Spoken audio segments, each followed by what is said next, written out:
Ankleshwar GIDC વિસ્તારમાં આવેલા golden point ખાતે આધુનિક એલઈડી ડિસ્પ્લે સ્ક્રીનનું વિધિવત લોકાર્પણ કરવામાં આવ્યું હતું.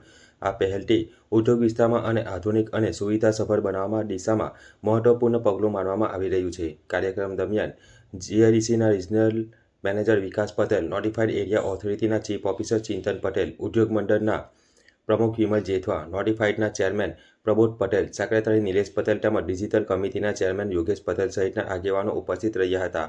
આ પ્રસંગે વક્તાઓએ જણાવ્યું હતું કે એલઈડી ડિસ્પ્લે સ્ક્રીન દ્વારા જરૂરી માહિતી, જાહેર સૂચનો તેમજ વિવિધ જાહેરાતો સરળતાથી પહોંચાડવામાં મદદ મળશે. સાથે જ આ પહેલ જીઆઈડીસી વિસ્તારની શોભામાં વધારો કરશે અને ડિજિટલ સુવિધાઓને મજબૂત બનાવશે. ઉલ્લેખનીય છે કે આવનાર સમયમાં સરદાર પાર્ક વિસ્તારમાં પણ આવી એલઈડી ડિસ્પ્લે સ્ક્રીન સ્થાપિત કરવાની યોજના હાથ ધરવામાં આવી છે.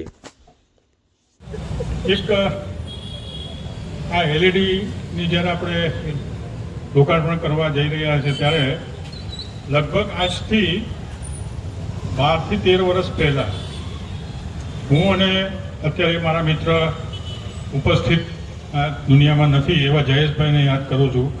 અમે નવરાત્રિમાં બેઠા હોઈએ ત્યારે અમે ચર્ચા કરતા હોઈએ કે આપણે કંઈક કરવું, તો આવી એલઈડીનો વિચાર ત્યારે અમે બે વિચારેલું કે આજથી 12 વર્ષ પહેલાં કે જેથી કરીને સુશોભન બી વધે, નોટિફાઈડમાં ઇન્કમ બી થાય.